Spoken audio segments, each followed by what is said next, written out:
नमस्कार, बहुत स्वागत है आपका टीवी 27 न्यूज पर। मैं हूं आपके साथ योगेश पांडे। मॉर्निंग अपडेट में रुख करेंगे इस वक्त की बड़ी खबर का। आज पेश होगा आम बजट। केंद्रीय वित्त मंत्री निर्मला सीतारमण पेश करेंगी आम बजट। इस वक्त की बड़ी खबर है, आम बजट में हो सकते हैं कई बड़े ऐलान। महंगाई और टैक्स से लोगों को राहत मिल सकती है। केंद्रीय वित्त मंत्री निर्मला सीतारमण देश का आगामी बजट आज यानी 1 फरवरी 2025 को पेश करने वाली हैं। इसमें कुछ खास ऐलान की उम्मीद जताई जा रही है। आम लोगों से लेकर कॉर्पोरेट दुनिया को इस बजट का बेसब्री से इंतजार है। इस बार ऐसा लग रहा है कि सरकार महंगाई और टैक्स के मोर्चे पर लोगों को कई बड़ी राहतें देने का ऐलान कर सकती है। तो इस वक्त की ये बड़ी खबर है। आपको बता दें कि आज केंद्रीय वित्त मंत्री निर्मला सीतारमण बजट पेश करेंगी और आम बजट में कई बड़े ऐलान हो सकते हैं। महंगाई और टैक्स से लोगों को निजात मिल सकती है, राहत मिल सकती है, हम कह सकते हैं। तो आज आम बजट पेश होगा और लोगों की नजरें इस आम बजट पर टिकी हुई हैं कि आज आखिर इस आम बजट के पिटारे से क्या कुछ निकलने वाला है। पंकज वानखेड़े हमारे सहयोगी हमारे साथ फोन लाइन पर बने हुए हैं। पंकज, आज केंद्रीय वित्त मंत्री निर्मला सीतारमण देश का आम बजट पेश करेंगी, क्या उम्मीदें जताई जाएं? बिल्कुल, बेशक। देखिए योगेश, अगर कल जिस तरह से राष्ट्रपति का अभिभाषण हुआ उसके बाद से लगातार सेंसेक्स और मार्केट उठता नजर आया, तो साफ नजर आ रहा है कि कहीं न कहीं कुछ बेहतर बजट हो सकता है आम जनता के लिए।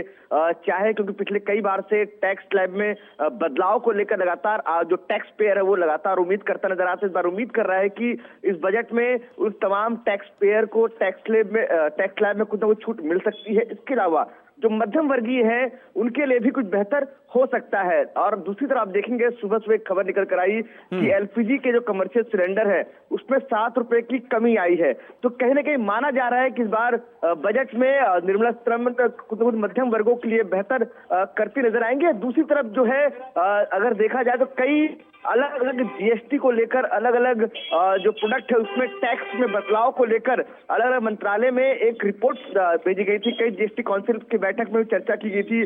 और एक बार अगर आपको याद होगा, नितिन गडकरी ने पत्र लिखा था कि हेल्थ जो प्रोडक्ट है, खासतौर पर हेल्थ इंश्योरेंस, उसमें कहीं ना कहीं जो जीएसटी लगता है उसको लेकर सरकार को सोचना होगा। तो उम्मीद की जा रही है कि आज जब बजट पेश किया जाएगा तो कहीं ना कहीं उसमें कहीं ना कहीं बदलाव हो सकता है और बेहतर जो उम्मीद आम जनता के लिए वो कुछ निकल कर आ सकता है। बिल्कुल। इसके साथ पंकज, अगर किसानों का हम जिक्र करें तो किसानों के लिए भी कुछ नए ऐलान हो सकते हैं क्या? हम चाहे वो पीएम किसान सम्मान निधि योजना का जिक्र करें या फिर अन्य योजनाओं का जिक्र करें। बिल्कुल बेहतर योग्य। देखिए, अगर आप देखेंगे तो लगातार एमएसपी को लेकर सरकार ने कई बदलाव किए हैं। चाहे इसके अलावा अगर आप देखेंगे पीएम किसान योजना के तहत तमाम चाहे ऋण माफ करने को लेकर हो या तो इसके अलावा कई कर्ज माफी के अलावा कई और योजनाएं हैं जो कहीं ना कहीं डायरेक्ट बेनिफिट किसानों को मिलता है, उसको लेकर भी सरकार ने कई बदलाव कई कैबिनेट में किए हैं। तो माना जा रहा है इस बार भी कहीं ना कहीं बेहतर कुछ हो सकता है। लेकिन इन तमाम मुद्दों को लेकर इंतजार होगा जब 11 बजे केंद्रीय वित्त मंत्री निर्मला सीतारमण अपना बजट पेश करेंगी। तो क्या आम जनता के लिए निर्मला सीतारमण के पिटारे से या मोदी सरकार के पिटारे से क्या कुछ उनके लिए निकलता है।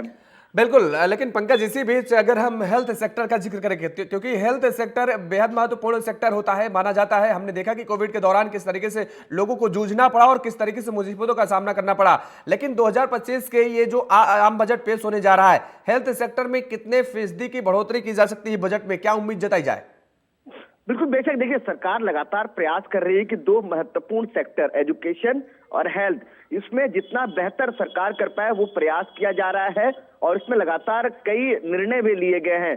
तो माना ये भी जा रहा है, मैंने पहले जिक्र किया है योगेश की, हो सकता है सरकार जो टैक्स जो जीएसटी लगता है इंश्योरेंस पॉलिसीज को लेकर, इंश्योरेंस जो हेल्थ प्रोडक्ट को लेकर, उसमें कई बदलाव किए जा सकते हैं। कहीं ना कहीं जो आम जनता को इससे राहत मिल सकती है। और कई एम्स जो कई अलग अलग राज्यों में खुले हैं, तो और भी राज्यों में एम्स जहां जहां जरूरत है उसको लेकर भी ऐलान आज के बजट में किया जा सकता है।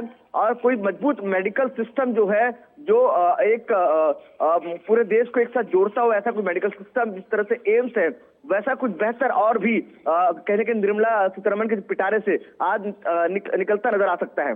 बिल्कुल लेकिन अगर हम जिक्र करते हैं युवाओं को, क्योंकि युवाओं की अक्सर बात होती है और उनके रोजगार की बात होती है, उनके भविष्य की बात होती है, युवाओं को कितनी उम्मीद आज इस बजट से नजर आ रही है? देखिए, सरकार लगातार इसको लेकर प्रयास कर रही है और माना ये जा रहा है कि आज जब बजट पेश होगा तो युवाओं के लिए कुछ बेहतर इसमें भी निकल कर आ सकता है। खासतौर पर अगर बात करूं तो सरकार ने हाल ही में एक इंटर्नशिप प्रोजेक्ट निकाला था, जिसमें तमाम जो ग्रेजुएट युवा हैं या 12th पास युवा हैं उनको सरकार मंत्रालय में जोड़कर उनको इंटर्नशिप कराना और उसके बाद फिर उनको प्लेसमेंट देना। ये प्रोजेक्ट सरकार पहले से इस पर काम कर रही है। हो सकता है, माना जा रहा है कि आज भी कुछ ऐसा ही कोई प्रोजेक्ट सरकार बजट में पेश करेगी और कहीं ना कहीं युवाओं को जो रोजगार है या इंटर्नशिप के तौर पर जो रोजगार है वो देने के प्रयास के लिए कुछ जो कदम है बढ़ा सकती है। इसके अलावा अगर आप देखेंगे तो सरकारी कई 2025 में कई सेक्टर्स में सरकार के अलग अलग विभागों में कई रिटायरमेंट है, कई पदें खाली हो रही हैं, उसको लेकर भी रोजगार को बढ़ावे को लेकर भी सरकार कुछ बात कर सकती है। क्योंकि लगातार पिछले कई समय से हमने सुनते आए हैं कि प्राइवेटाइज होता नजर आ रहा है, प्राइवेट सेक्टर को कई जो जॉब्स है वो जाते नजर आ रहा है। तो ऐसे में सरकार कोशिश करेगी कि जो बची सेक्टर्स है उसमें कहीं ना कहीं सरकारी नौकरियां ज्यादा उपलब्ध कराया जाए जिससे युवाओं को रोजगार मिल सके। बिल्कुल पंकज, लेकिन इस बीच जो है अगर हम जिक्र करते हैं सोने चांदी का जिक्र करते हैं, क्योंकि अगर सोने चांदी पर इंपोर्ट ड्यूटी का हम जिक्र करते हैं, क्योंकि उम्मीद ये भी जताई जा रही है, जो खबरें निकल करके सामने आ रही है कि इंपोर्ट ड्यूटी सोने चांदी में बढ़ाई जा सकती है। अगर अभी फिलहाल का हम जिक्र करते हैं तो 6% इंपोर्ट ड्यूटी लगती है। अगर इंपोर्ट ड्यूटी बढ़ाई जाती है तो इससे सोने चांदी के दाम में इजाफा, बढ़ोतरी देखने को मिल सकती है। ये आम जनता को झटका कितना बड़ा माना जाना चाहिए फिर? बिल्कुल बेशक, अगर आप देखेंगे पिछले कई समय से जो गोल्ड का रेट है योगेश, करीबन 83,000 के आसपास पहुंचता, माफी चाहूंगा 86,000 के आसपास मुझे लगता है वो पहुंचता नजर आया है। तो ऐसे में कहीं ना कहीं चोट तो ऑलरेडी आम जनता के जेब में लगती नजर आ रही है, लेकिन अब उम्मीद ये है कि कुछ रियायत मिल सकती है।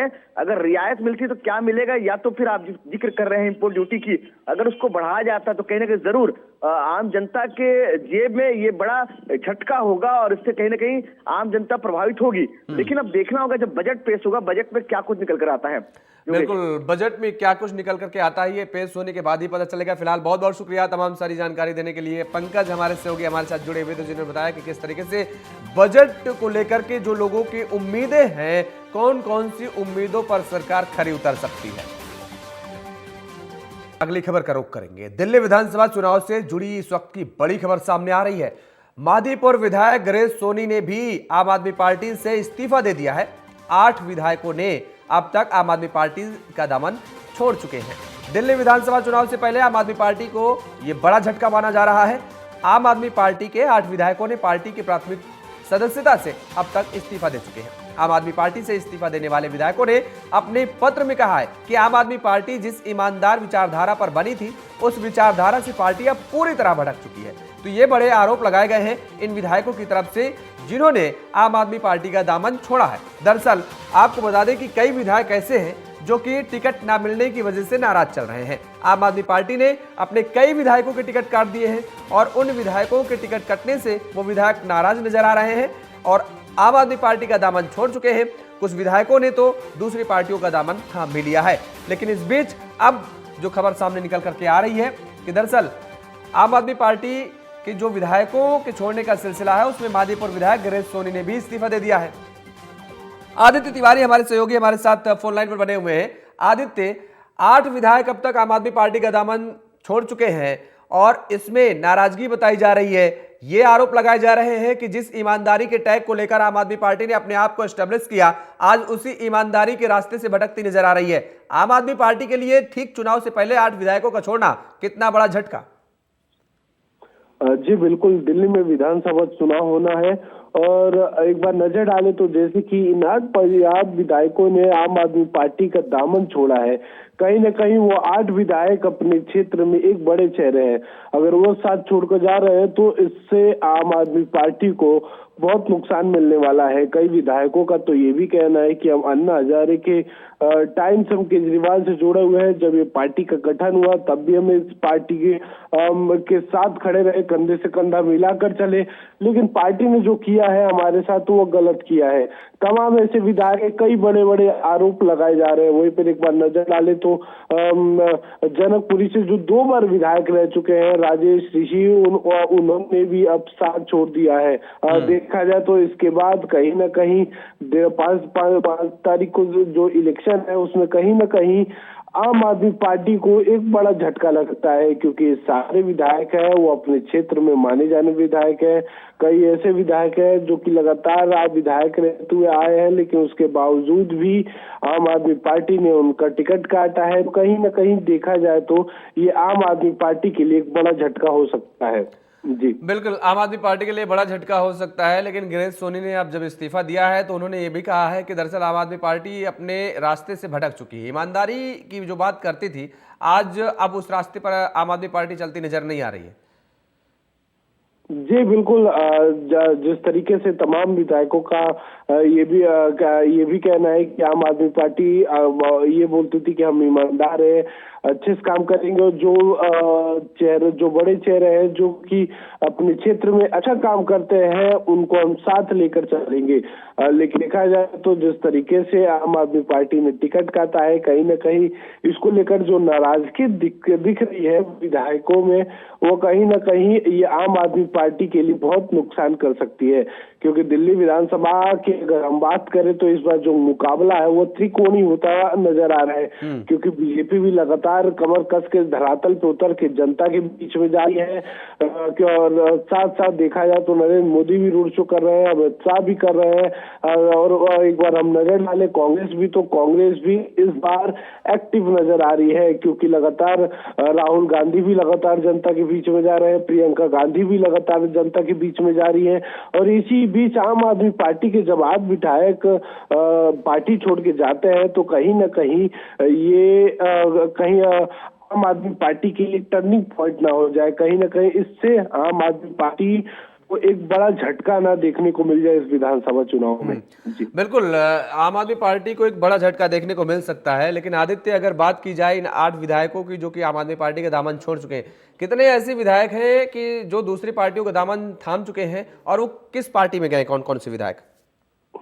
जी, अगर हम बात करें तो तमाम ऐसे कई बड़े चेहरे हैं जो कि आम आदमी पार्टी का जो दामन है वो छोड़ चुके हैं। अगर हम बात करें जनकपुरी से 2 बार के विधायक रहे राजेश ऋषि ने साथ छोड़ दिया है। अगर हम बात करें महरौली से तो विधायक नरेश यादव ने भी इस्तीफा दिया है। अगर बात करें त्रिलोकपुरी विधानसभा की तो रोहित कुमार महरौलिया ने साथ छोड़ दिया है। अगर हम बात करें तो पारम से विधायक भावना गौड़ ने भी इस्तीफा दे दिया है। अगर हम बात करें कस्तूरबा नगर के से तो वहाँ के विधायक जो रहे मदन लाल, उनका भी भरोसा टूटा। फिर बिल्कुल, कई ऐसे विधायक हैं जिनका भरोसा टूटा हुआ है और उन्होंने पार्टी के दामन छोड़ दिया है। बहुत बहुत शुक्रिया तमाम सारी जानकारी देने के लिए। आदित्य हमारे संवाददाता हमारे साथ जुड़े हुए, जिन्होंने बताया किस तरीके से आम आदमी पार्टी के इन विधायकों के दामन छोड़ने के बाद आम आदमी पार्टी को बड़ा झटका भी लग सकता है। खबरों का सिलसिला लगातार जारी रहेगा। फिलहाल रुकेंगे एक छोटे से ब्रेक के लिए। ब्रेक के बाद फौरन हाजिर होंगे। खबरों में आगे बढ़ेंगे। खबर प्रयागराज से, जहां पर महाकुंभ में आज विदेशी राजनयिक आएंगे। 77 देशों के राजनयिक आज महाकुंभ पहुंचेंगे। 118 सदस्यीय विदेशी प्रतिनिधिमंडल का महाकुंभ का दौरा है। पुलिस प्रशासन ने सुरक्षा के पुख्ता इंतजाम किए हैं। इस वक्त की बड़ी खबर है प्रयागराज से। आपको बता दें कि महाकुंभ में आज विदेशी राजनयिक पहुंचेंगे और प्रशासन ने सुरक्षा के पुख्ता बंदोबस्त किए हैं। महाकुंभ में आज 77 देशों के राजनयिक पहुंचेंगे और कुंभ में स्नान करेंगे। तो 118 सदस्यीय विदेशी प्रतिनिधिमंडल का महाकुंभ का आज ये दौरा है और इस दौरान ये राजनयिक आज प्रयागराज महाकुंभ पहुंचेंगे, जहां पर आज ये त्रिवेणी संगम में स्नान करेंगे। सुरक्षा व्यवस्था का पुख्ता इंतजाम किए गए हैं। आलोक राजा हमारे सहयोगी हमारे साथ फोन लाइन पर बने हुए हैं। आलोक, आज महाकुंभ में विदेशी राजनयिक पहुंचेंगे, 77 देशों के राजनयिक पहुंचने वाले हैं, क्या कुछ जानकारी अपडेट? बिल्कुल योगेश, जिस तरीके से बात करें कुंभ की, देश ही नहीं 7 समंदर पार से भी किस तरीके से लोग अब आ रहे हैं, अंदाजा लगाया जा सकता है इसकी लोकप्रियता से साफ तौर पर। अब आज इस मेले में कोने से नहीं बल्कि दुनिया से लोग आ रहे हैं। इसी कड़ी में डिप्लोमेट्स का एक 16 सदस्यीय दल भी यहाँ पर आ रहा है प्रयागराज में। उसमें हेड्स ऑफ मिशन, जिसे HOM कहते हैं, SHOM के अलावा 73 देशों के राजनयिक शामिल होंगे। और इसी दिन आपको बता दें योगेश की उपराष्ट्रपति जगदीप धनखड़ भी महाकुंभ में आने वाले हैं और ये सभी विदेशी मेहमान उपराष्ट्रपति के साथ संगम में स्नान करेंगे। हालांकि अगर उपराष्ट्रपति जगदीप धनखड़ की बात करें तो कोई ऑफिशियल इस तरीके से कोई शेड्यूल नहीं आया है, लेकिन शुरुआती तौर पर जो जानकारी निकल करके आ पा रही है वो यही। तो अंदाजा लगाया जा सकता है 73 देशों के 116 राजनयिक शनिवार को कुंभ मेले में आ रहे हैं और साथ ही साथ मुख्यमंत्री योगी आदित्यनाथ भी शनिवार को मेले में आएंगे। एक बड़ा धार्मिक इस तरीके से आयोजन है, अंदाजा लगाया जा सकता है। और इस पूरी जानकारी के बीच आपको बता दें कि जिस तरीके से अरैल में ये कार्यक्रम होगा और कई देशों के जब जो राजनयिक आएंगे वो अपने अपने देशों का जिस तरीके से झंडा भी फहराएंगे और संगम में आस्था की डुबकी लगाएंगे। और जो विदेशी डेलीगेशन की जिस तरीके से बात की जा रही है योगेश, तो साफ तौर पर रूस और यूक्रेन किस तरीके से जो अपने जो प्रतिद्वंदी जो देश हैं वो भी कहीं ना कहीं आज किस तरीके से अब आ रहे हैं, आस्था की डुबकी लगा रहे हैं। तो भारत ही नहीं किस तरीके से विदेशों में भी इस कुंभ की चर्चा है और आज विदेशों के जो डेलीगेशन आ रहे हैं आज किस तरीके से आस्था की डुबकी लगाएंगे। योगेश बिल्कुल, आज ये आस्था की डुबकी लगाएंगे। 118 सदस्यीय प्रतिनिधिमंडल में विभिन्न जो अलग अलग देशों से जो मिशनों के प्रमुख और उनके जीवन साथी भी इस यात्रा में शामिल होंगे। हम ये कह सकते हैं कि जैसे अभी आपने भी कहा कि देश ही नहीं बल्कि दुनिया से लोग आ रहे हैं और दुनिया में जो आस्था का एक बड़ा समागम के रूप में हम देख सकते हैं कि वो महाकुंभ के तौर पर देखा जा रहा है। ऐसे में सुरक्षा व्यवस्था के भी कितने पुख्ता इंतजाम है, इस ओर भी हमें नजर रखने की जरूरत है आलोक, क्योंकि हमने पिछले दिन देखे कि किस तरीके से चूक हुई थी। बिल्कुल, आपने बिल्कुल सही कहा, किस तरीके से आपका अपना स्वयं का भी आकलन है योगेश। सबसे बड़ी बात है सुरक्षा, क्योंकि अरैल घाट को लेकर के अगर बात करें तो जितने भी VVIP मूवमेंट होते हैं वो सब कुछ अरैल घाट की तरफ ही होते हैं, इसलिए सुरक्षा के खास इंतजाम किए गए। अब देखिए उसी दिन जब भगदड़ मची, NSG तुरंत अपने कब्जे में सब ले लिया, वहीं पे मिलिट्री भी आ गई, पैरामिलिट्री भी फोर्स भी बुला ली गई, PSC के जवान भी बुला लिए गए, उत्तर प्रदेश पुलिस भी आ गई वहां पर। तो स्थिति को नियंत्रण में कर लिया गया। सबसे बड़ी बात होती है जिस तरीके से अगर कोई भी अफरा तफरी मची, लेकिन इंतजाम जो है वो साफ तौर पर है। और आज जिस तरीके से जिन देशों के राजनयिक महाकुंभ में शिरकत कर रहे हैं उनमें अमेरिका, ब्राजील, दक्षिण अफ्रीका, फ्रांस, रूस, Switzerland, Japan, New Zealand, Germany, Nepal और कनाडा जैसे देश शामिल हैं। इससे पहले भी एक 10 देशों का एक राजनयिक दल आ चुका है, वो भी संगम में आस्था की डुबकी लगा चुका है। और अब आज एक बार फिर एक नए सिरे से 7 समंदर पार का एक डेलीगेशन आस्था की डुबकी लगाएगा। योगेश, चलिए बहुत बहुत शुक्रिया तमाम सारी जानकारी देने के लिए। आलोक राजा हमारे सहयोगी हमारे साथ जुड़े हुए जिन्होंने बताया किस तरीके से आज विदेशी राजनयिक पहुंच रहे हैं प्रयागराज और महाकुंभ में शामिल होंगे। इसके साथ ही वो त्रिवेणी संगम में आस्था की डुबकी भी लगाएंगे। खबर दिल्ली से है, जहां पर NCR में घना कोहरा देखने को मिला है। IGI एयरपोर्ट पर विजिबिलिटी 50 मीटर देखने को मिली है। घने कोहरे की वजह से कई उड़ानें प्रभावित हुई हैं। तो इस वक्त की बड़ी खबर दिल्ली से, आपको बता दें कि दिल्ली NCR में घना कोहरा देखने को मिला है, जिसकी वजह से IGI एयरपोर्ट पर विजिबिलिटी 50 मीटर की रही है और घने कोहरे की वजह से कई उड़ानें भी प्रभावित हुई हैं। इस वक्त ये बड़ी खबर है दिल्ली से। दिल्ली NCR में घना कोहरे की वजह से कई उड़ानें भी प्रभावित हुई हैं। 50 मीटर IGI एयरपोर्ट पर विजिबिलिटी देखने को मिली है।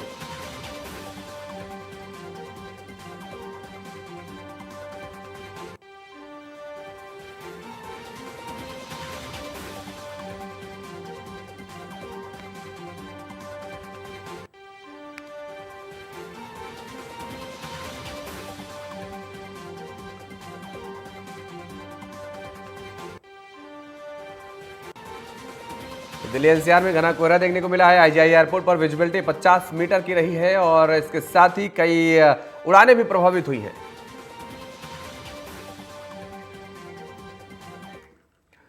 और मॉर्निंग अपडेट में फिलहाल इतना ही। खबरों के लिए आप बने रहिए TV 27 न्यूज के साथ। नमस्कार।